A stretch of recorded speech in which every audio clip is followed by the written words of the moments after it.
Bien, amados hermanos, como ustedes saben, hermanos, estamos en un, tomen asiento, estamos en un proceso, hermanos, de incorporar a un nuevo pastor dentro del cuerpo pastoral. Sin embargo, hermanos, queremos ser lo más cuidadosos posibles, ¿verdad?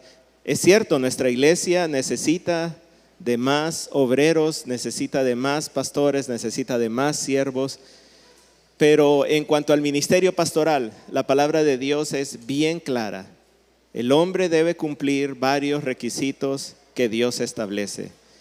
Y uno de esos requisitos, hermanos, es que el hombre debe ser apto para enseñar. Y el hombre que es apto para enseñar, primero tiene que haber aprendido, ¿no es cierto? Porque no podemos enseñar lo que no hemos aprendido, lo que no hemos creído. Así que en esta mañana, hermanos, vamos a hacer un examen de doctrina delante de todos ustedes para nuestro hermano Benedicto. Queremos decirles, hermanos, que hemos aplicado las encuestas en cuanto a su carácter ya en todos los ICRES. Tenemos alrededor de 90 encuestas ya contestadas.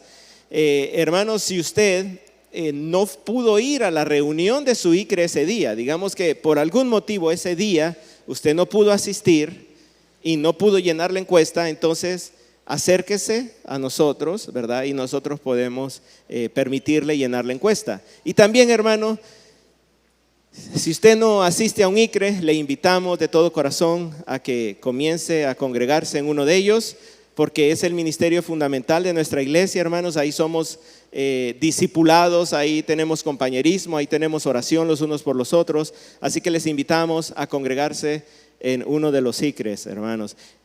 Igual, si usted no está en un ICRE y no llenó la encuesta y quiere hacerlo, entonces quiere participar en ello, pues hable con nosotros para que le podamos dar esa oportunidad.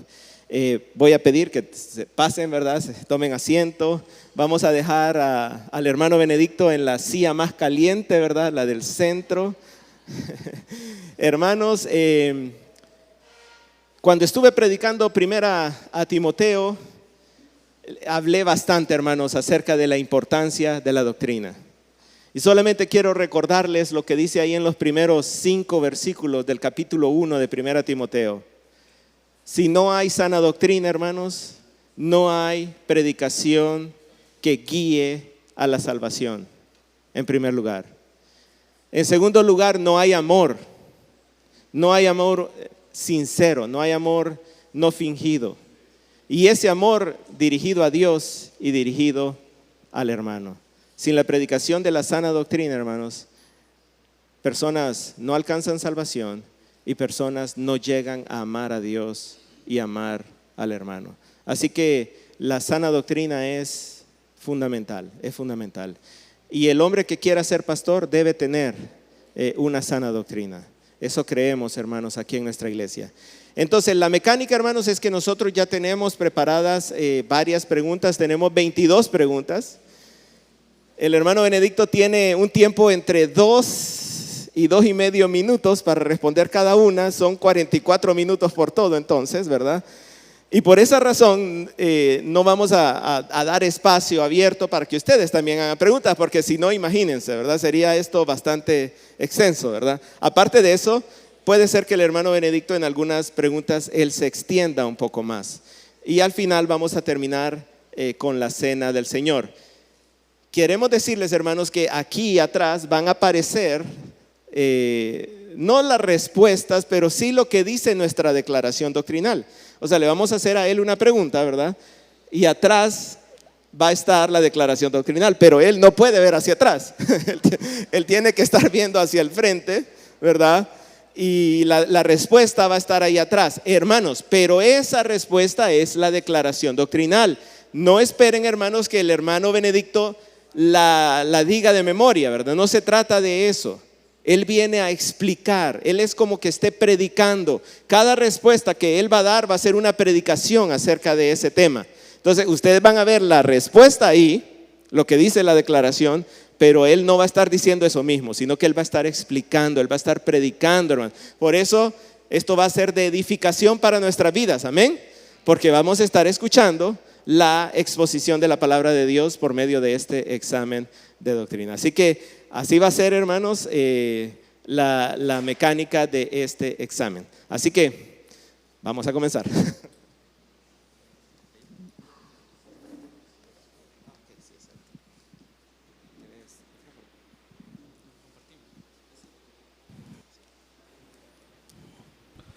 Okay. No sé si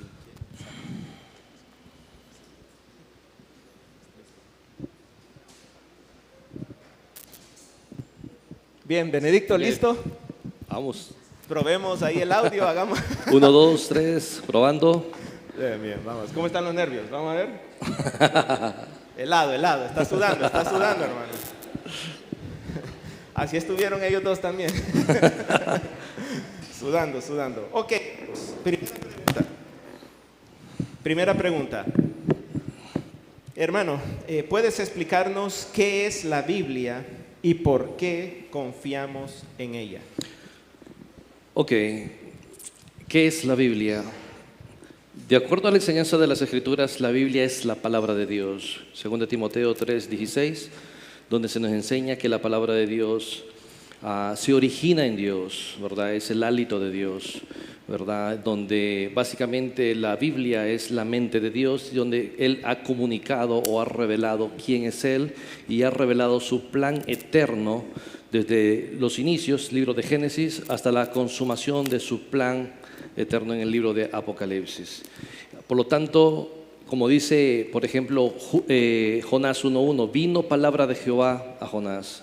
Entonces, toda la escritura procede de Dios, se origina en Dios, y esto es lo que lo hace confiable, ¿verdad? Que no es un invento humano, no es una invención humana, sino es una invención divina.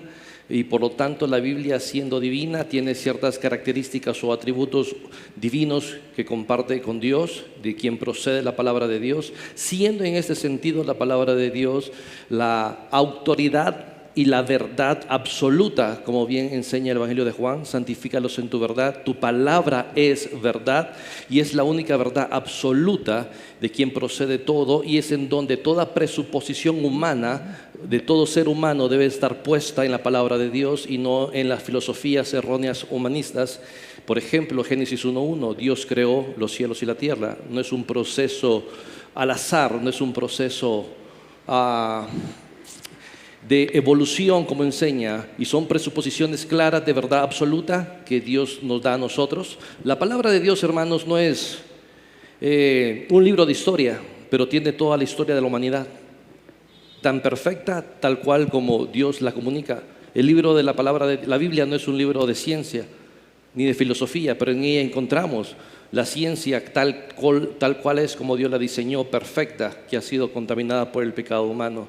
La palabra de Dios, por ejemplo, si hablamos en términos filosóficos, comunica, por ejemplo, aspectos de la esencia del ser humano.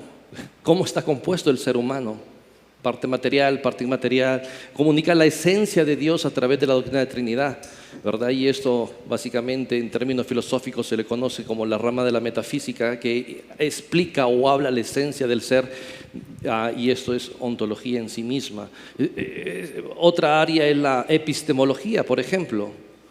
Básicamente lo que estudia el conocimiento, y todo conocimiento verdad absoluto procede de Dios, ¿verdad? Y básicamente podemos ver ahí esto en Proverbios 1:7, donde dice: el principio de la sabiduría es el temor a Jehová, ¿verdad? Y todos que desechan la sabiduría y la inteligencia, obviamente está desechando a Dios y no teme a Dios en este sentido.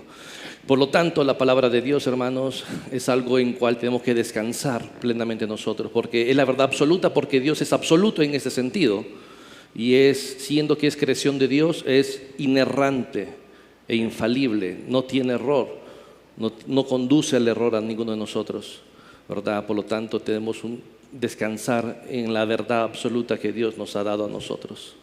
Rápidamente, solo enumerando, sin explicar, danos esas 5 características que hacen que la Biblia sea confiable. Ok, número 1, es inspirada, es decir, como ya dijimos, sin explicar. Ok, es inerrante, ¿verdad? Es infalible,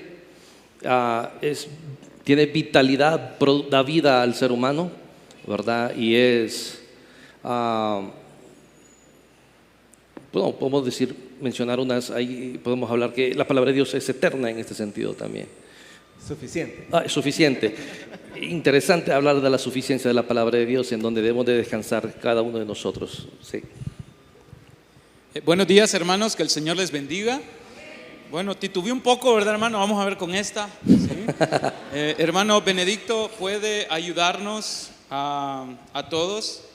¿Cómo podemos concebir en nuestra mente que no hay tres dioses? ¿Puede explicar la doctrina de la Trinidad desde la perspectiva bíblica?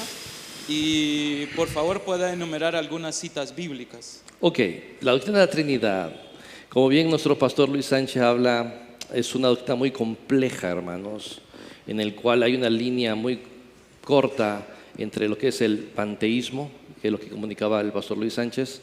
En realidad, para entender la doctrina de la Trinidad, tenemos que entender que la doctrina de la Trinidad es parte de la revelación progresiva de Dios, en donde se revela desde el inicio en el libro de Génesis este aspecto trinitario en la semana de la creación, de igual manera en Génesis 1:26, Génesis 11, en la Torre de Babel, y así progresivamente se va desarrollando esa doctrina, ¿verdad? Hasta llegar a su plenitud completa, en donde podemos comprender un poco mejor en el Nuevo Testamento. En este sentido, tratando de explicar la doctrina de la Trinidad de una manera práctica, sencilla, podríamos decir en este sentido que Dios vive eternamente, que Dios existe eternamente en tres personas, Padre, Hijo y Espíritu Santo, y que estas tres personas son 100% Dios, absolutamente Dios, pero que solo hay un Dios en sí mismo, es decir, Dios, ¿verdad? Que Dios existe en tres personas eternamente, y cada una de estas tres personas son 100% Dios, y que solo hay un solo Dios, de acuerdo a Deuteronomio 6:4, ¿verdad? Y hay un pasaje, y podemos ver esto también desde Juan 1:1, en el principio era el verbo, y el verbo era Dios, y el verbo era con Dios. Y podemos ver la semana de la creación, la Trinidad, Génesis 1:26, como le comentaba, ¿verdad? Que hagamos al hombre, ¿verdad? A su imagen y a su semejanza, ¿verdad? Y también me gustaría agregar un texto más ahí en Isaías 48:16. Acercaos a mí, oí esto, desde el principio no hablé en secreto, desde que eso se hizo, ahí estaba yo, primera persona, y ahora me envía Jehová el Señor, segunda persona, y su Espíritu, tercera persona, ¿verdad? Y es esa manera en cómo podemos entender, tal vez no a plenitud la Trinidad, hermanos, porque es parte de la esencia de Dios. Dios es un Dios infinito y nuestra mente es una mente finita, con limitaciones, pero por lo menos a través de la revelación de Dios, eso es lo que podemos observar en su palabra. Un Dios, tres personas, ¿verdad? Y que cada uno de ellos es completamente Dios. Muy bien, muy bien. Bien, hermano. Buenos días, hermanos. Que el Señor bendiga sus vidas.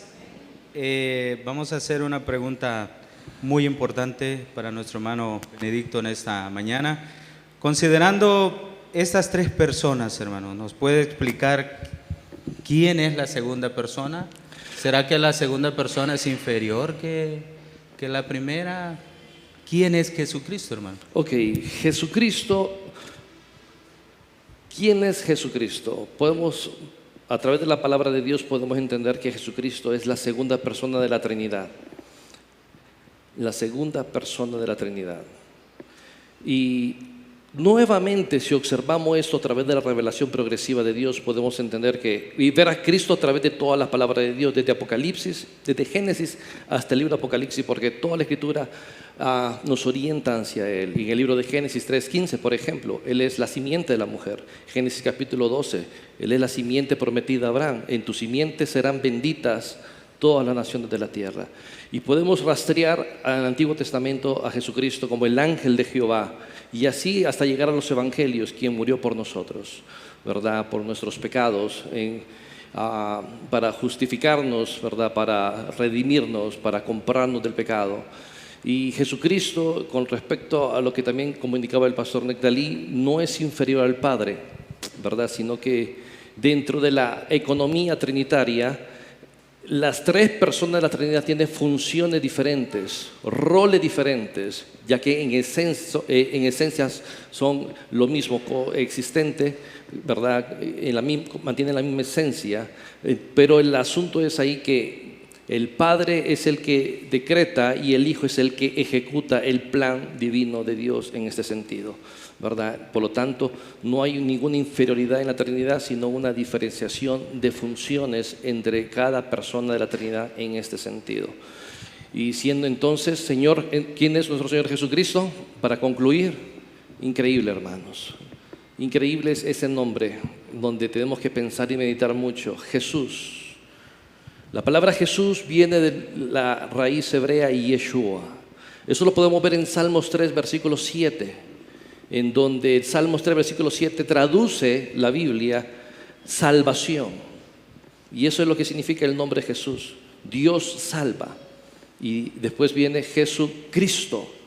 Básicamente Jesucristo hace referencia a la palabra Mesías, el prometido, la simiente, ¿verdad? Aquel que reinará eternamente. Entonces tenemos ahí básicamente esos dos componentes: Jesús, Dios salva, y Cristo, el Mesías, el prometido, el ungido, que Dios prometió en Génesis 3:15 para redimir de pecado a la humanidad.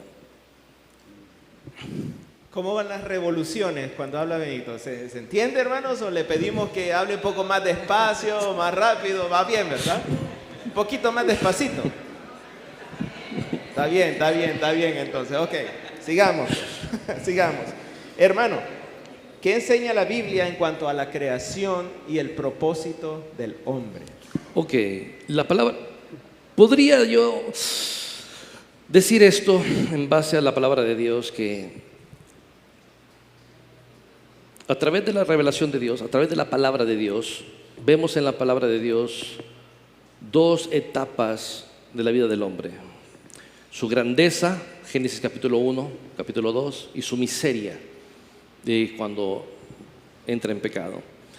Hablando acerca de su grandeza, el hombre fue la cúspide de la creación de Dios, la corona de la creación de Dios, en quien Dios también otorgó cierta autoridad para regir y gobernar toda la creación en la cual Dios había hecho en la tierra. Y el hombre, en este sentido, siendo el último ser creado, tiene una particularidad completamente diferente a toda la humanidad, a toda la demás parte de la creación, que el hombre fue creado a imagen y a semejanza de Dios. Ningún otro ser tiene esa cualidad como la tenemos nosotros, por voluntad y soberanía de Dios, en donde es ahí en donde radica la dignidad del ser humano, el que seamos a imagen y a semejanza de Dios. Entonces, y en el principio Dios creó al hombre en este sentido, varón y hembra, absolutamente, ¿verdad? Nada más. Y podemos decir que el hombre está compuesto de dos partes: una parte inmaterial, el aliento de vida que Dios dio al hombre, y la parte material, que fue del barro que Dios construyó al hombre.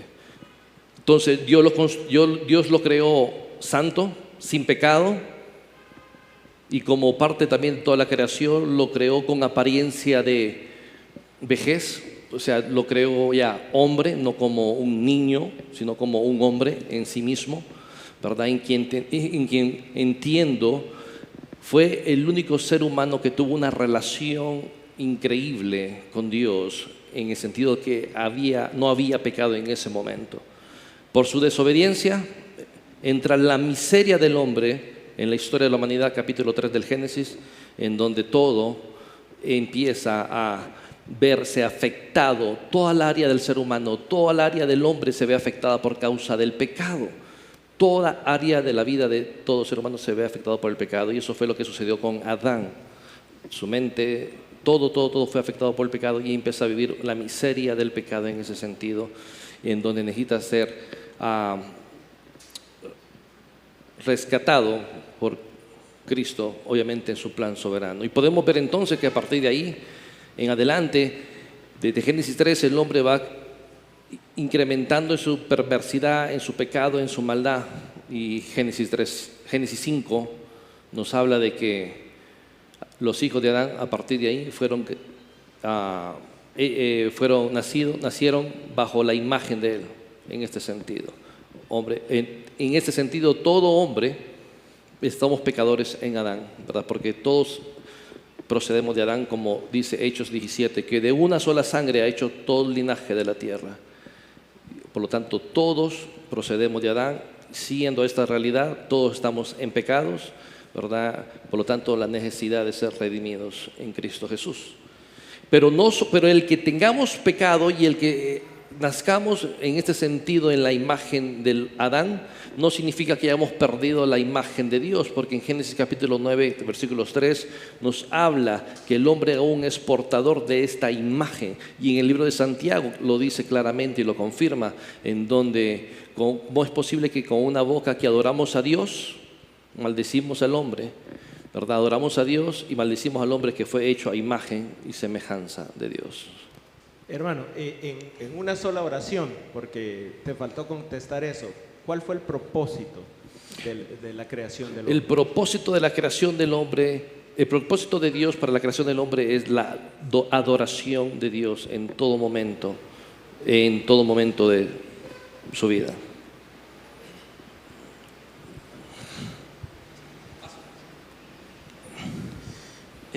Muy bien, hermano, si el hombre es creado a imagen y semejanza de Dios y el hombre desde Génesis 3 hasta nuestros días, es decir, hoy por hoy el hombre está corrupto, es pecador y el hombre pues no puede alcanzar a Dios, ¿cuáles son las consecuencias de que el hombre o la condición del hombre pues está en pecado o está corrupto o tiene corrupto todo su ser? ¿Cuáles son las consecuencias del hombre en cuanto a la santidad de Dios?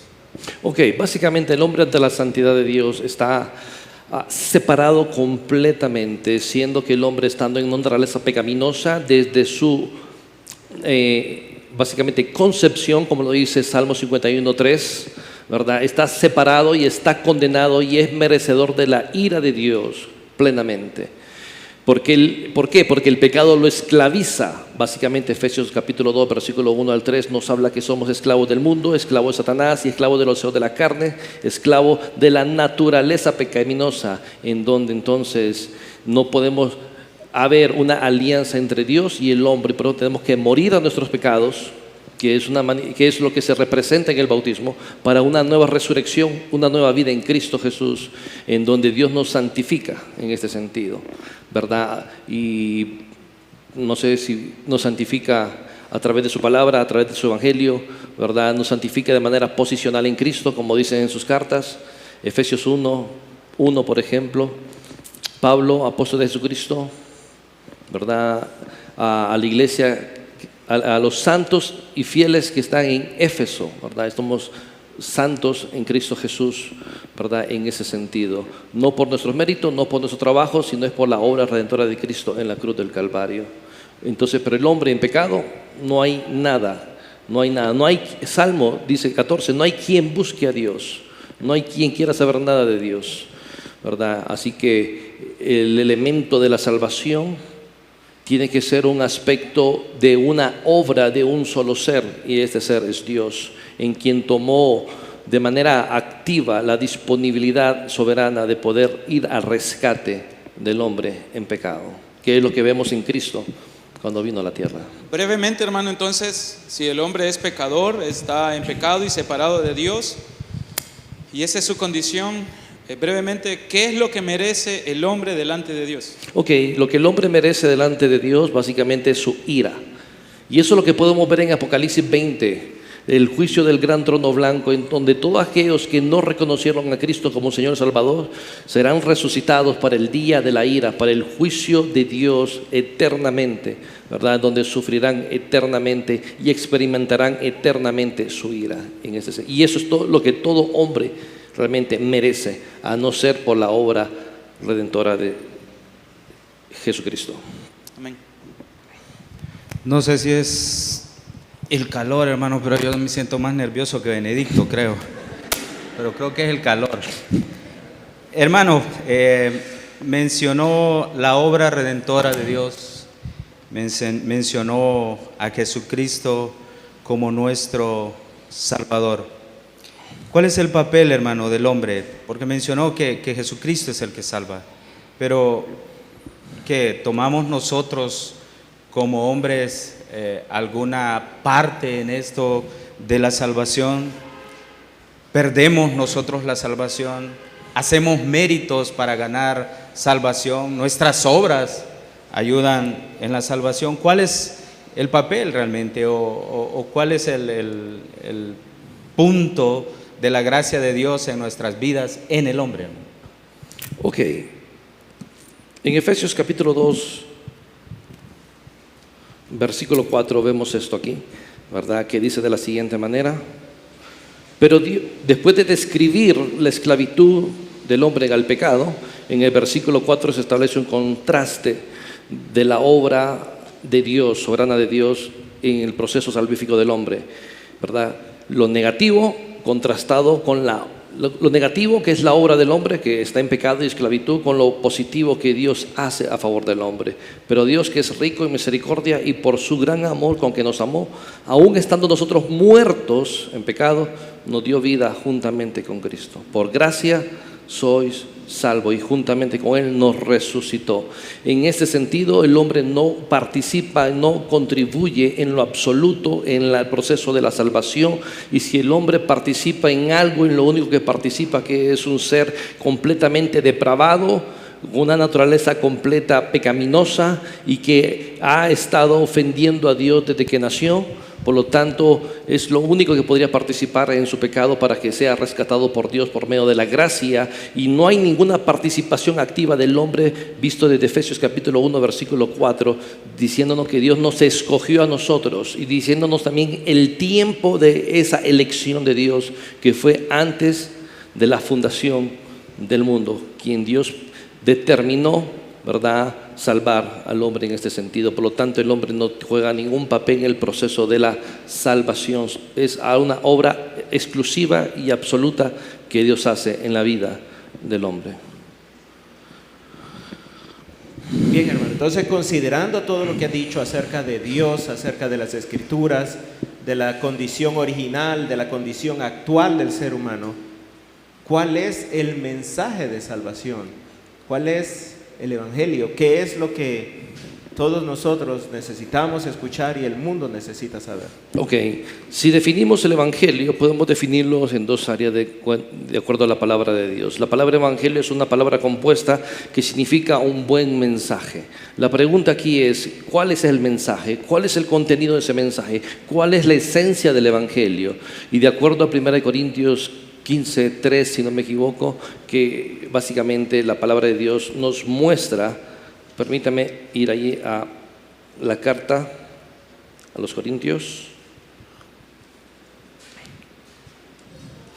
donde Pablo nos enseña aquí lo que es el Evangelio. Porque primeramente os he enseñado lo que asimismo recibí. Y aquí está este contenido del Evangelio. Número 1, que Cristo murió por nuestros pecados. Y esto es muy importante porque Pablo dice que Cristo murió por nuestros pecados. Y esto denota que Cristo es Dios. Es decir, Dios mismo murió por nuestros pecados, ¿verdad? Conforme a las Escrituras, o sea que esto ya estaba determinado en el plan de Dios, como lo podemos ver en la narración de Hechos capítulo 2, ¿verdad? En la predicación de Pedro, ¿verdad? Así que Cristo murió por nuestros pecados y que fue sepultado, 2 y 3, y que resucitó al tercer día conforme a las Escrituras, ¿verdad? Como lo podemos ver, todo esto fue determinado por el plan soberano de Dios. Así que el Evangelio en sí mismo es Cristo, es Cristo. Entender que Cristo es Dios, que Cristo murió por nuestros pecados y que Cristo fue resucitado, triunfando sobre la muerte en este sentido, y para darnos vida a nosotros, vida eterna, a través de este mensaje de salvación. Y la persona que cree en ese mensaje. Y la persona que cree en ese mensaje obtiene salvación, ¿verdad? Como dice el libro de los Romanos, todo aquel que confiesa que Jesús es el Señor y Salvador, ¿verdad?, entonces obtendrá la salvación en este sentido. Bien, si la salvación se da una sola vez en el hombre, en el hombre pecador, aquel que ha recibido a Cristo como Señor y Salvador. Supongamos de que aquí en nuestra audiencia hay una persona que quizás tiene una duda, y la duda es: ¿cómo puedo saber yo que soy regenerado, que he nacido de nuevo? ¿Y qué marcas me identifican de que he sido regenerado? Según Primera de Juan o según algunas epístolas, ¿puede hablarnos sobre la regeneración y sobre qué marcas se pueden ver en una persona que ha sido regenerada o nacido de nuevo? Ok. Básicamente, para poder entender o ver si una persona ha sido regenerada por Dios, ¿verdad?, necesitamos ver ciertos frutos que esta persona comunica en la manera en la cual vive, habla, se comporta y todo esto, ¿verdad? Y podemos ver esto a lo largo de todas las Escrituras, especialmente en el Nuevo Testamento, en la carta de los Efesios capítulo 4, en donde básicamente se instruye cómo debe ser la vida de un hijo de Dios en este sentido, ¿verdad? Efesios 4:1 básicamente nos dice, en ese sentido, permítanme, Efesios capítulo 4, versículo 1, nos enseña esto.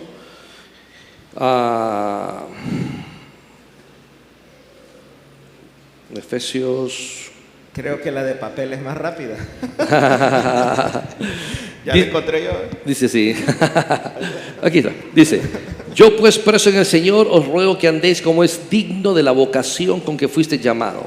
¿Y cómo debemos de andar? ¿Cómo debemos de vivir? Con humildad, mansedumbre, soportándonos con paciencia los unos a los otros, en amor, y solícito en guardar la unidad del Espíritu en el vínculo de la paz. Y también podemos ver este tipo de efecto de regeneración en la vida de un cristiano, ¿verdad?, en la primer carta de Juan, capítulo 1, versículo 4 al 2:2, que es que un hijo de Dios vive en santidad.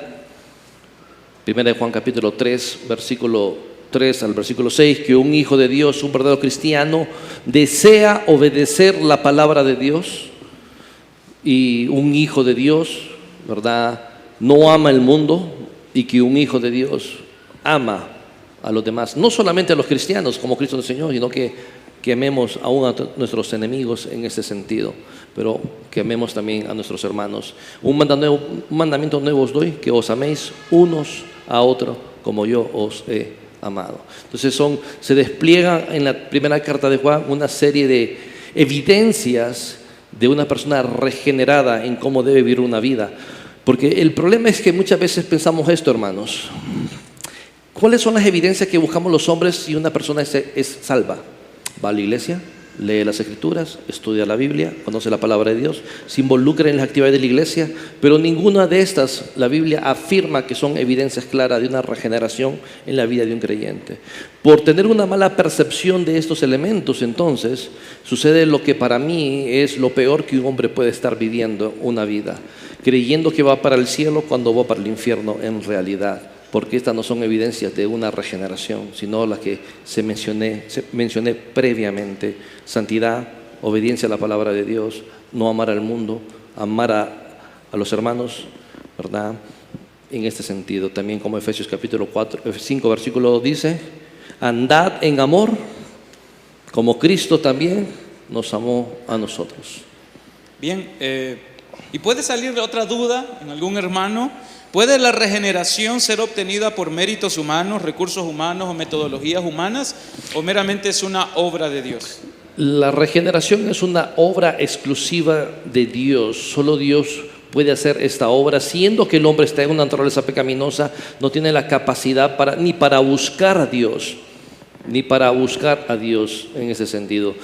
Salmo 14 dice: no hay quien busque a Dios,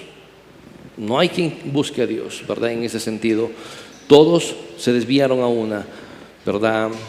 Si podemos ver ahí ese sentido ahí en Salmo 14, por ejemplo, vamos a ver aquí, Salmo 14, 1. Dice el necio en su corazón. Este es el asunto de la naturaleza pecaminosa en todo hombre. Y la razón por la cual todo hombre niega a Dios es porque cada hombre quiere ser su propio Dios y vivir su vida a su antojo, a su voluntad y no a la voluntad de Dios. Siendo que el hombre es necio, en su naturaleza pecaminosa no puede buscar a Dios, por lo tanto no puede hacer esa obra en sí misma, sino que radica solamente en Dios, en buscar a este hombre incluso la decisión del hombre de reconocer a Dios como su Salvador no es una acción soberana del hombre, sino es que es Dios impulsando al hombre en busca a esa respuesta positiva del Evangelio para este asunto de la regeneración en sí misma. Hermano, con gusto yo ya le digo, bájese por favor y tomemos la cena del Señor, pero faltan 2 varones que le van a hacer más preguntas. Hablamos de Jesucristo, nuestro único suficiente Salvador. Hablamos de su obra, hablamos de cómo el Espíritu Santo regenera nuestras vidas. Existe un proceso de santificación en nuestras vidas. Pero antes de que todo esto ocurra, pase, usted ha mencionado bastante Efesios capítulo 1, versículo 4. ¿Cómo sucede esto? ¿Cómo es que Dios nos escoge? ¿Qué es esto de esta doctrina de la elección, hermano? ¿Cómo sucede esto? ¿Por qué? Ok, si vemos la doctrina de la elección, podríamos decir que descansa en la soberanía de Dios en este sentido. Si vemos esta palabra elección en términos generales a lo largo de las Escrituras, podemos ver que es un acto soberano de Dios en el cual Dios escogió a Abraham. ¿Por qué escogió a Abraham? ¿Porque era bueno? ¿Era mejor que los demás? No, era pecador igual que todos, ¿verdad? Adoraba a varios dioses, idólatra, igual que los demás de Ur del Caldeos. Entonces, ¿por qué lo escogió? Por su soberanía, porque él quiso, por su voluntad. Y de Abraham él escogió una gran nación, Israel, su pueblo escogido, ¿verdad? ¿Qué mérito hizo Israel? Ninguno. Si no es por el pacto que Dios hizo por medio de Abraham, ¿verdad? Que se concreta en la nación de Israel, Israel definitivamente hubiese desaparecido en ese sentido como nación pecadora, igual que las demás naciones. Pero si hablamos de la elección en términos de la salvación, como claramente se presenta en Efesios capítulo 1, versículo 4, que dice, según nos escogió en Él antes de la fundación del mundo, para que fuésemos santos y sin mancha delante de Él. Podemos decir que la elección es la decisión soberana de Dios Antes de decir esto, podemos decir que todo ser humano está en pecado. Todo ser humano está condenado en sí mismo desde su nacimiento. Y la elección es la decisión soberana de Dios de escoger a aquellos quienes han de ser salvos, en este sentido, ¿verdad?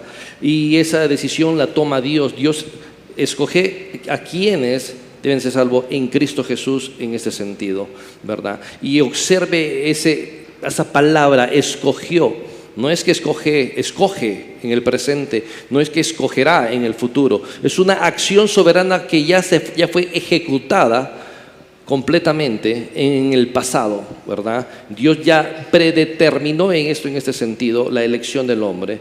Y obviamente lo aclara el versículo donde dice que esa elección de Dios en Cristo fue antes de la fundación del mundo. Antes de la fundación del mundo en este sentido. Entonces podemos ver la elección como el acto o decisión soberana de Dios de llamar a la salvación a aquellos a quien Él quiere salvar. Bien, hermano, en breves palabras, ¿puedes explicarnos la doctrina de la justificación? La justificación, básicamente la justificación, en breves palabras, acto de justificar. Más amplias. Definitivamente no son buenos esos chistes, ¿verdad? En las encuestas han hablado bastante de la broma, ¿verdad? Ahí está un ejemplo de la broma de él. La justificación. Básicamente la justificación es la doctrina que la Biblia enseña que Dios nos hace justo a través de Jesucristo.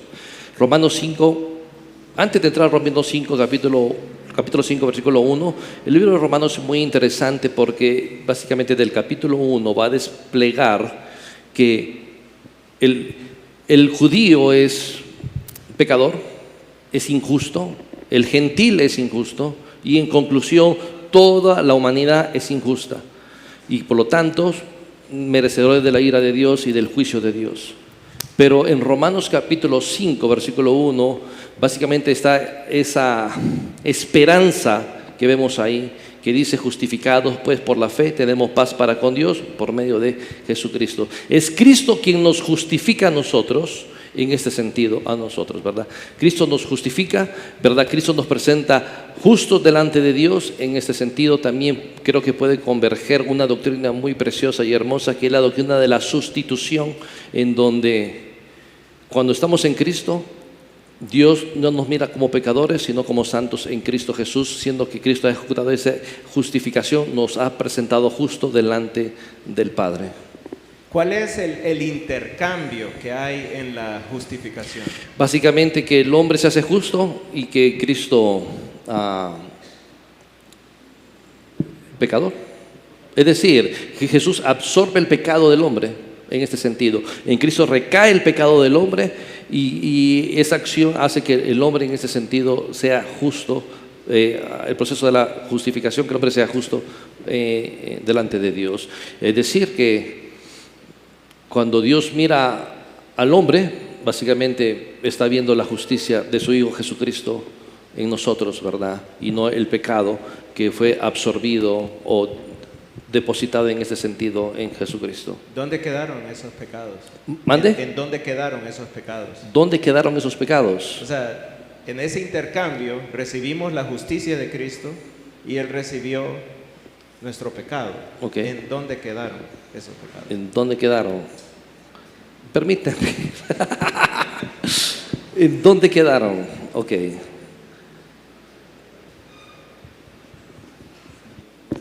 ¿Siguió Cristo siendo pecador? Ok, sí. ¿En dónde? Colosenses, capítulo 2. Ok. ¿Lo podemos leer? 11 en adelante.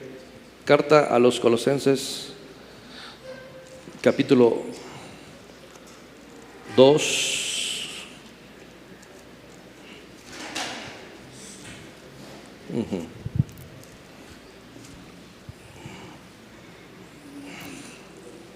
Vamos a ver.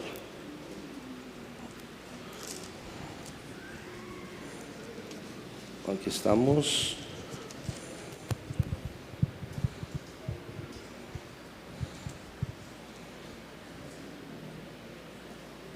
Ok, Colosenses capítulo 2, podemos leer desde el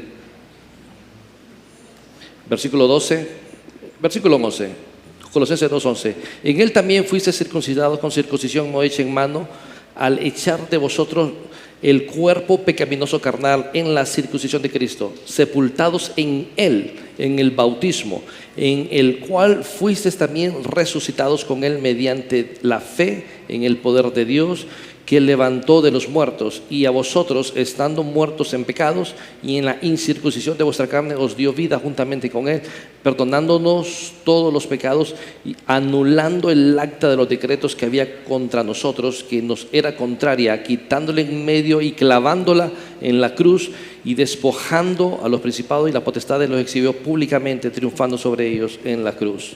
Entonces la respuesta sería que quedaron en la cruz, en el sacrificio vicario de Cristo.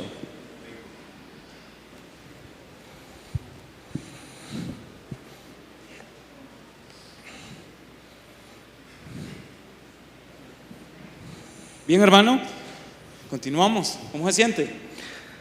Ahí. ¿Quiere agua? ¿Ah? ¿Quiere agüita? ¿No? No. No, está bien, ok. Bien, hermano, en cuanto a la salvación del hombre encontramos algunos elementos, como la elección que ya habló, acerca de la predestinación, la regeneración en la cual Cristo es el causante, la justificación, Cristo pone fe en el hombre una vez que es regenerado para que él crea.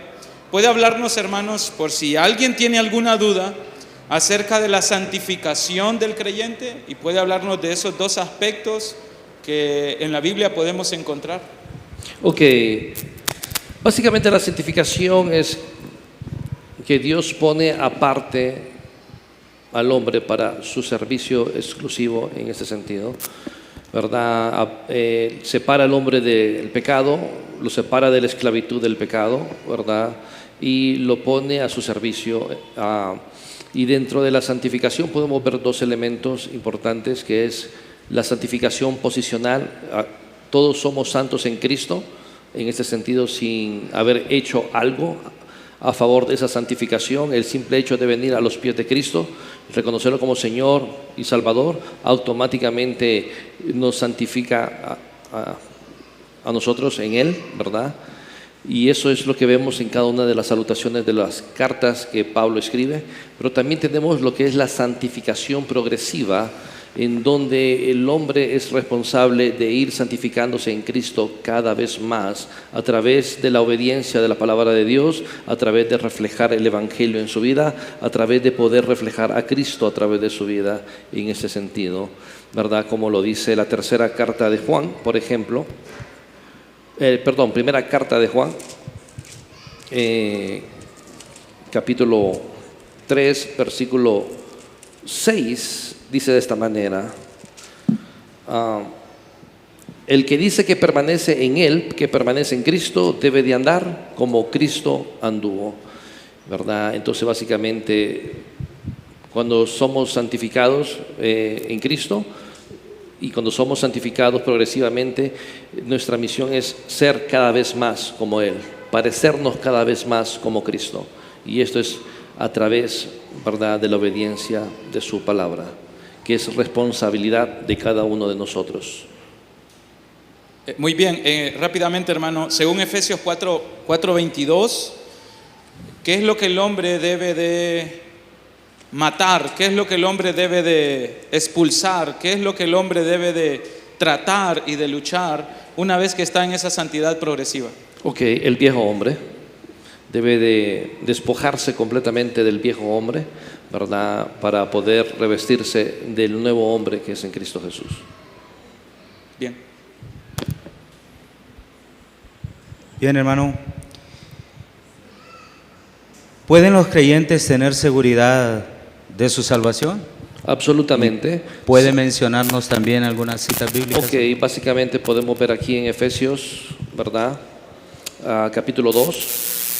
Y la base de esto, que el creyente puede estar seguro de su salvación, es que el creyente no ha participado de su salvación. No hay algo que el hombre haya hecho para ser salvo, sino que todo lo que hizo fue Dios, ¿verdad? Es una obra divina de Dios. Y podemos ver en Efesios capítulo 2, ¿verdad?, versículo 4 en adelante: pero Dios, que es rico en misericordia y por su gran amor con que nos amó, aún estando nosotros muertos en pecado, nos dio vida juntamente con Cristo. Por gracia sois salvo, y juntamente con Él nos resucitó, y asimismo nos hizo sentar en los lugares celestiales con Cristo Jesús, para mostrar en los siglos venideros la abundante riqueza de su gracia en su bondad para con nosotros en Cristo Jesús. Porque por gracia sois salvos por medio de la fe, y esto no de vosotros, pues un don de Dios, es un regalo de Dios. Siendo que es un regalo de Dios por gracia y por fe, el hombre no ha hecho nada, por lo tanto el hombre no puede perder su salvación, sino que es un regalo completamente dado de Dios para el hombre. Bien, ahora batería, hermanos. Esta es batería. Ahora 45 segundos cada respuesta. ¿Cuál es la iglesia? ¿Qué es la iglesia y cuál es su propósito? ¿Qué es la iglesia? La iglesia es los llamados del mundo para formar el cuerpo de Cristo, ¿verdad? En ese sentido, la iglesia son aquellas personas que son salvadas, regeneradas, que han sido santificadas y que han sido justificadas en Dios en la muerte de Cristo, ¿verdad? La iglesia son todos aquellos que hemos venido a Cristo como Señor y Salvador. ¿Y cuál es la otra? ¿Cuál es su propósito? El propósito de la iglesia. El propósito de la iglesia es triple. El propósito es un propósito divino en relación con Dios, en relación con los unos con los otros y en relación con el pecador. El propósito en relación con Dios es glorificar a Dios en todo lo que hagamos como iglesia. El propósito con los hermanos en la comunión es de que seamos edificados los unos a los otros a través de los dones que Dios nos ha dado. Y el propósito con el mundo es de proclamar el evangelio a toda criatura. ¿Cuándo comenzó la iglesia, hermano? La iglesia comenzó en Hechos 2, ¿verdad? Y básicamente eso queda establecido claramente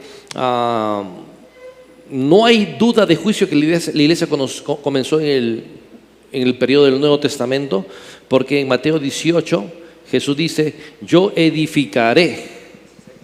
¿Mande? Mateo 18, 16. Mateo 16, 18. Jesús dice, yo edificaré. Si va a edificar es porque no había algo antes, sino que y ni lo ha hecho ahorita, sino que será en el futuro. Y eso fue claramente, es visto en Hechos capítulo 2, en donde Cristo asciende, desciende el Espíritu Santo y empieza a formar y edificar y estar la iglesia en la tierra. ¿Quién gobierna la iglesia y cómo lo hace, hermano? Cristo gobierna la iglesia. Efesios básicamente 2:20 podemos mencionar, ¿verdad? Que Cristo, o Colosenses 1:18, o Efesios 5:24, y muchos otros pasajes que hablan que Cristo es la cabeza de la iglesia, en este sentido, siendo Él la autoridad absoluta de la iglesia, que Él gobierna la iglesia. Por ejemplo, hay un texto muy bonito ahí en la carta a los Hebreos capítulo 2, carta a los Hebreos capítulo 2, versículo 3, por ejemplo, carta a los Hebreos,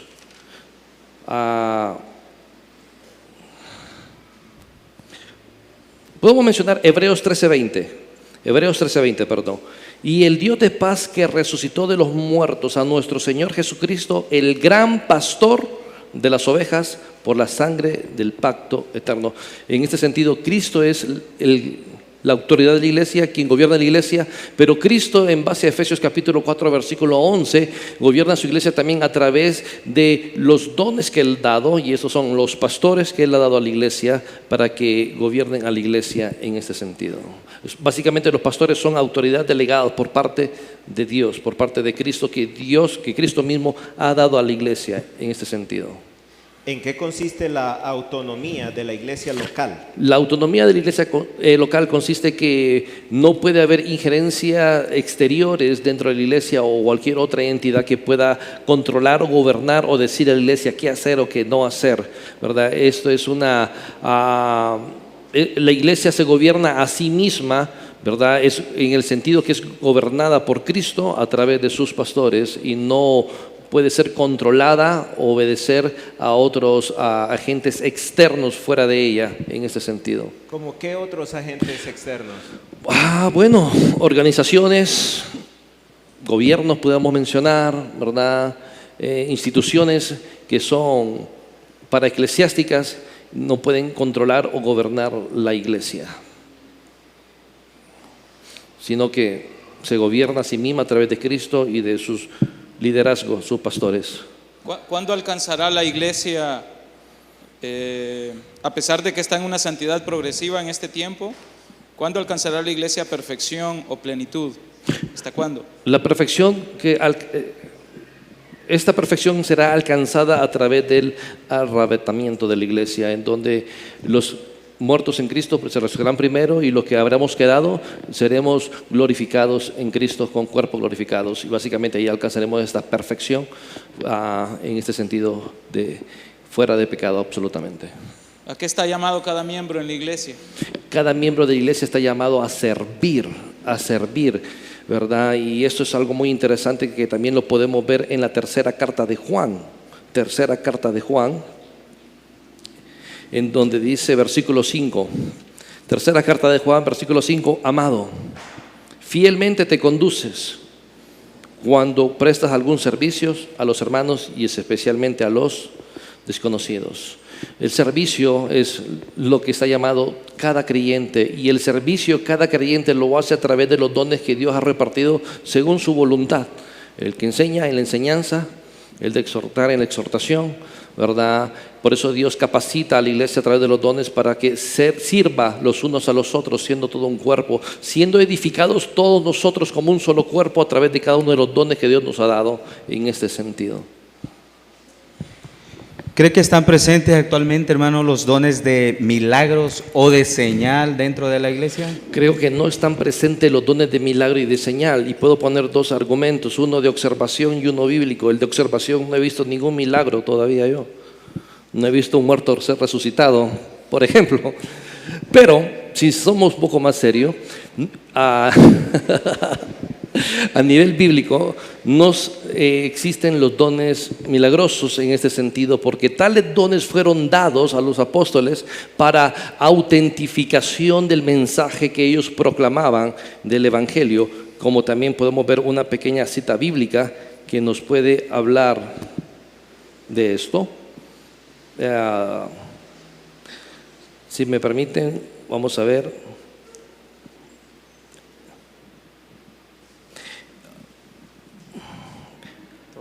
Hebreos capítulo 2, versículo 3 dice de esta manera: ¿cómo escaparemos nosotros si descuidamos una salvación tan grande, la cual, habiendo comenzado a ser publicada por el Señor, nos ha sido confirmada por los que oyeron, testificando a Dios juntamente con ellos? ¿Cómo? Con señales, prodigios y diversos milagros y dones del Espíritu Santo según su voluntad. En este sentido, los dones milagrosos eran también dones de revelación y dones para autentificar el mensaje de salvación, que es el evangelio que predicaban los apóstoles. Y por eso, cuando Pedro sale del pórtico de Salomón, pudo sanar a un paralítico y ver diferentes tipos de dones, porque estaban en ese proceso de transmitir el evangelio. Y cómo las personas podían saber que este era el mensaje de Dios, porque cualquier farsante podía levantarse y decir: yo soy predicador del mensaje de Dios. Lo podían hacer a través de los dones, es decir, los dones autentificaban el mensaje que ellos predicaban, como dice Hebreos. Y también no existen porque eran dones también de revelación, y la revelación fue culminada, terminada en el libro de Apocalipsis. No podemos añadir más revelación en la palabra de Dios, por lo tanto no hay más necesidad de estos dones. ¿Cuál es el proceso bíblico para confrontar el pecado y cuáles son sus propósitos? Ok, el proceso bíblico para confrontar el pecado lo encontramos en el Evangelio, por mencionar un texto bíblico, en el Evangelio de Mateo 18:15 en adelante, ¿verdad? En donde si ve un hermano en pecado, uno va, lo confronta, y si no se arrepiente, va con testigos, y si no se arrepiente, se involucra a la iglesia, ¿verdad? Y el propósito de este proceso básicamente será el de buscar arrepentimiento y producir un temor, ¿verdad?, a la iglesia para que no peque en este sentido, ¿verdad? Y quienes los ejecutan, bueno, básicamente toda la iglesia participa en este proceso de disciplina. Santiago, si no me equivoco, capítulo 5, versículo 18, ¿verdad?, también habla sobre la involucración de todo el cuerpo de Cristo en este sentido, en que en el proceso de disciplina lo que se busca básicamente es el arrepentimiento, la restauración de la vida de esta persona, de estar en una posición correcta delante de Dios. Y si lo vemos dentro de ese punto de vista, podemos ver a lo largo de todo el Nuevo Testamento este proceso, ¿verdad?, que se hace en la iglesia, ¿verdad?, básicamente con la palabra de amonestar los unos a los otros en el Señor. Y la palabra amonestación no es un regaño, sino de colocar la palabra de Dios en la mente de cada persona para que pueda poner en orden su vida delante de Dios. Cuando vamos a velocidad batería es como pez en el agua, Benedicto, ¿verdad? O sea, rapidito. Pero lo que él dijo es que toda la iglesia debe participar en el proceso de disciplina. ¿Y los pastores están exentos de la disciplina? En este sentido deberíamos de considerar también que los pastores también son ovejas de Cristo, siendo Cristo el máximo pastor, de acuerdo a 1 Timoteo capítulo 5, ¿verdad? Los pastores también deben ser sometidos a su disciplina si son encontrados en una falta con dos testigos, de acuerdo a la palabra de Dios. Y si la falta es grave, básicamente tiene que descalificado del ministerio en este sentido.